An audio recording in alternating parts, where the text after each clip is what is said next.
Because when it comes to selling, we've talked about this before. When it comes to selling, people are really fucking wimpy, and they get all tight-arsed about it, you know, and embarrassed. And the first thing, the easiest way, and this is to get higher fees, also, it's all tied in with the higher price stuff. You're going to leave behind for now. Next week we'll be able to, or later in the week we'll be on a different topic for a while. But the first thing is be more focused. And most people are. You look at people's landing pages. We have mentioned this before. You look at people's landing pages or their business.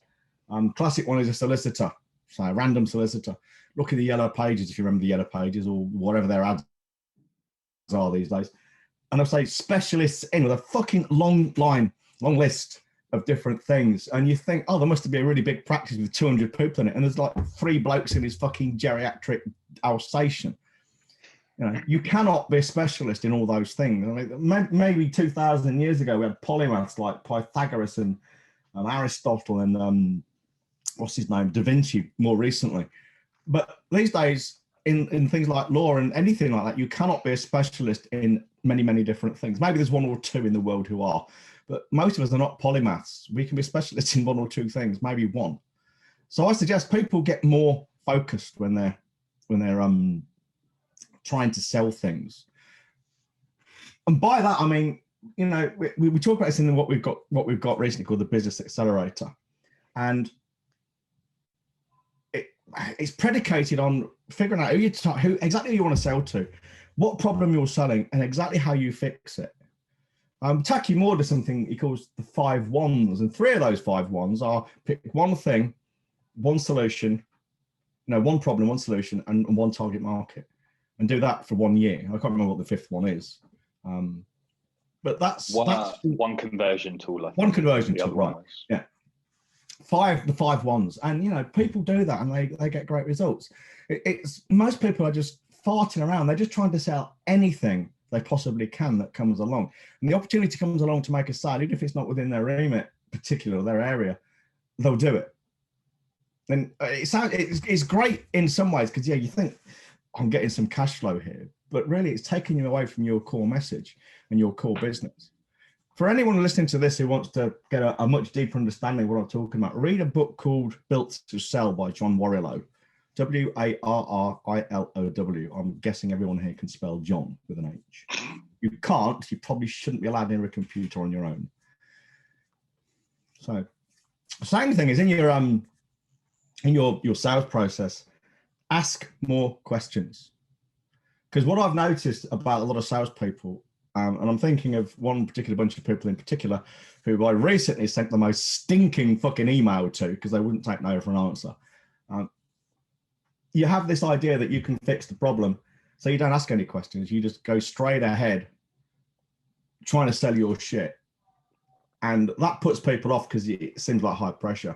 But also often you're just not talking their language. You're talking about doing something they don't actually fucking want doing. It's great if you're fucking, if you got a hammer and you see every problem as a nail, and your client actually sees the problem as, say, a screw, and you're going, oh, I can knock your screw in. Yeah, but I don't want you to knock the screw in. I want to screw the screw in. You know, if you're not asking questions, you don't understand what's going on. You don't know what to sell them. You don't even know if you can help them often, and that's probably one of the worst things, isn't it? I remember a guy near us used to sell bikes, Bones it was, in Leicester. I'm going back at least 40 years or more, and he would not sell the wrong bike to a child or the child's parent. He would not sell the wrong bike.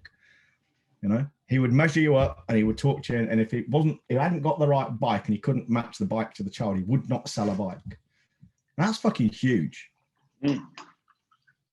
That's huge. You wouldn't sell the wrong bike. Well, it is honourable, and everyone should be doing it. I mean, we do. At the times we turn people away, we can only do that, or anyone can only do that if you can only do it if you ask questions, because if you don't ask questions, you don't have enough knowledge.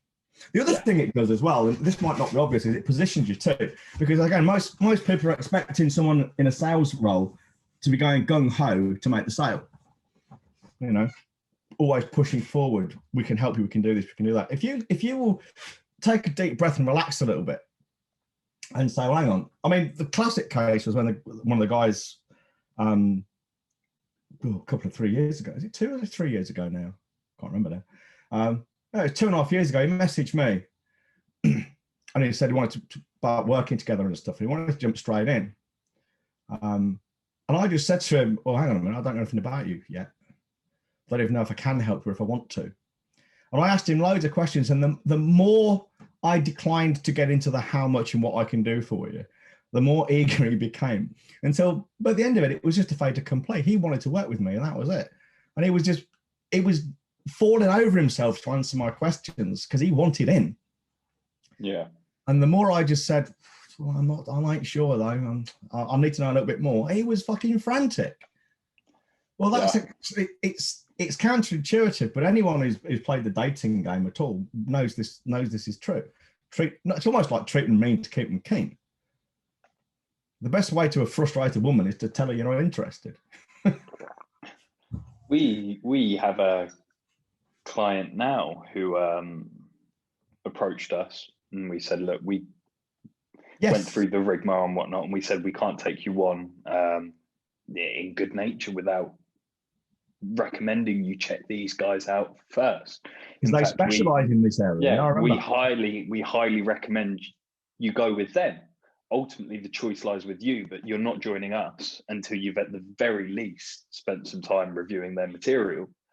And 2 days later, came back and said, thanks for that, but I'd still like to go with you guys. We thought he's gone. We've done the right thing. We didn't even think twice about it, but he's probably going to be better served over there. But he come back and he said, no, for what I want to work with you guys. One of the reasons they wanted to work with us it was because we were upfront and honest about it, saying these guys we're talking about specialize in this area. Yeah.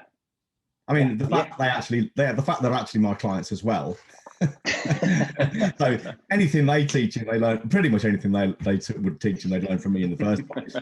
But that's not the point. I don't think he knew that, so it was moot, really. But yeah, ask more questions. Don't be so fucking keen to give answers that you can't possibly know yet. And the third thing is, and this is a really unusual one, and it's the reason for asking questions and being focused, that is show understanding. Now, I don't mean being understanding as in like a loving father. I mean, understand their problem. I've said it before. If you can show someone you understand where they are in the world, understand their problem. If you can meet them in the conversation they're having in their head, essentially, they will also assume you know how to solve the problem. If you understand the problem, they'll assume you know how to solve it. It's not always true, obviously. But if you it's about trust. Mm-hmm. And one of the things that we know when we spent a lot of time on this was actually getting into contractors and tradesmen's heads about, well, what challenges are they facing? It's all about that they're working hard, they're not making enough money, they're attracting the wrong clients, and they're in a cycle they can't break out of, because you can't break out of a cycle. A cycle has to be broken from the outside for the most part. Yeah. That's why we've got a business. Yeah.